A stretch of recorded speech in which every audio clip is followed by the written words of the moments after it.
But things are set to get a whole lot frostier this Sunday with the return of Dancing on Ice. And after a tough year last year, the show couldn't have come at a better time for today's guest. Please welcome Hannah Spearritt.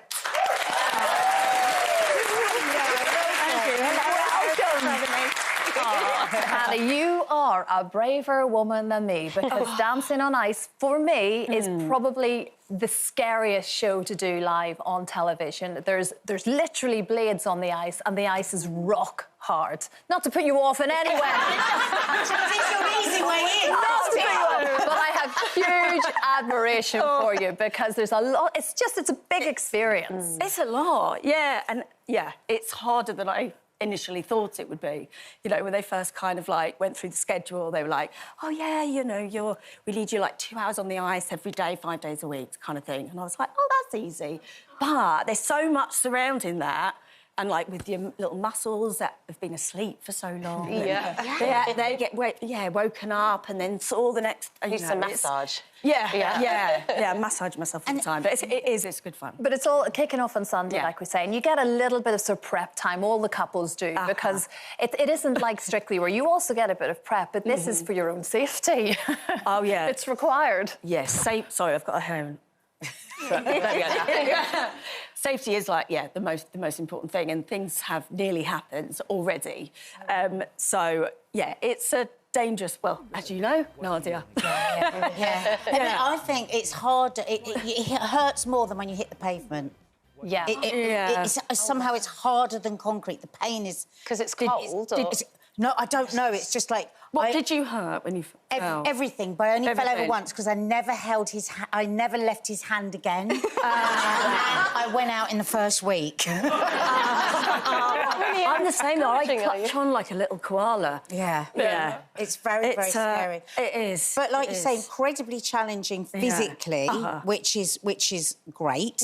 But you actually... Now, you were going to do the reunion last year, weren't you, for S Club 7, but made a decision which was absolutely right for you to pull out of it. Yeah, I think, you know, S Club 7, unfortunately, will never, ever be the same again. And it just, unfortunately, wasn't the right time for me to continue. Yeah, and so is doing Dancing on Ice a part of that, to sort of get well physically, mentally?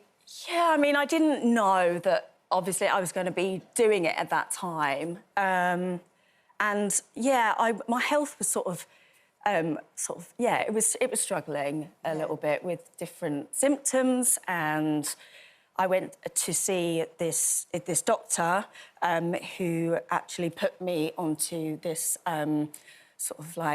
new treatment called iReg, and I won't go into the details because it's really scientific. You had an autoimmune disease, which is incredibly challenging. Yeah, and the symptoms are ramped up. Yeah, you have to learn all about it yourself as well, don't you? Yeah, educate yourself exactly. on it. Yeah. So yeah, I went to see him, and the treatment was working really, really well. But then, you know, obviously you need to then start... My body was then ready for exercise, and I was like, OK, what can we do? So, anyway, Dancing on Ice, I met on Dancing on Ice, and it just felt like the right thing. Has it been good doing something physical? Because you can't really think about too much then, can you? Because you must be just in the moment all the time. Absolutely. It's been great for anxiety because you have to focus. It will increase in a different way of your life. Right. You just get a whole different set of anxiety. Yeah, I can't be thinking about my phone or anything. So you really, it's been great in terms of focus. Exactly. I have to ask. I feel like you're doing all the right things, and I really admire you. And I think it's not easy when you've got a medical thing in the background as well. But you are moving forward with life. You're not letting that hold you back. Where do you get your strength from? My family. You know, it's one of those. And you keep going, you get these little knockbacks, and... It's a mum thing. It's a mum thing. And it, you know, my energy levels were just so low.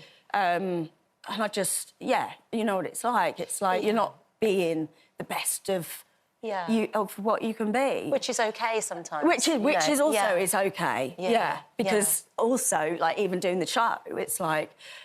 you know, if I'm to think about it, I'd probably want to be better. But it's like, I'm not thinking... That's the performer in you. Exactly. But, I'm just accepting, like, where I am. And, I'm sure you're going to bring it. And finding just new focuses, I suppose, Hannah, isn't it? Because, like we say, it was a turbulent enough year, and you're sort of here we are in a new year with a new challenge. Interestingly, though, you wrote your autobiography just last year, Face in the Music. Did you find some sort of peace trying to put... Because you have had this incredible life. I mean, gosh, I know every single word of every single song you've ever performed, you know.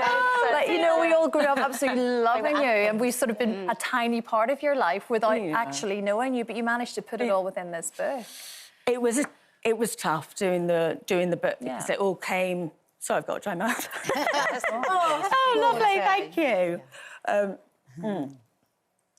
So, with the book, it kind of came at the wrong time. You know, I decided to do it pre-S Club, what happened that year.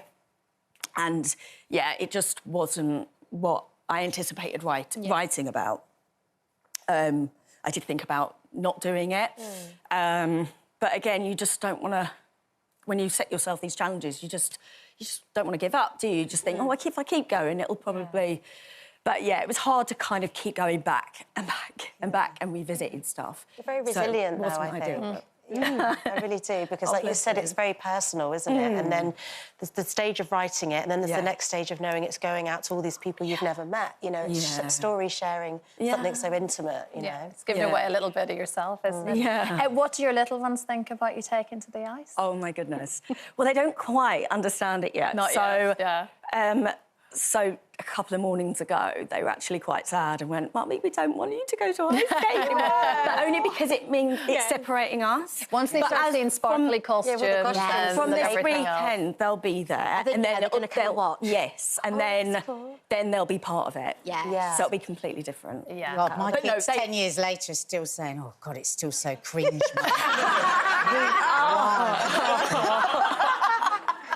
Have you done any big lifts or anything yet? The headbanger thing, isn't it? That just fills me with fear. Right. But, I mean... I haven't got to the headbanger. Not yet. They give you a few... You know, when they spin you around, I'm probably calling it the wrong thing, but I think it is. They spin you around. It is called the headbanger. Avoid that one.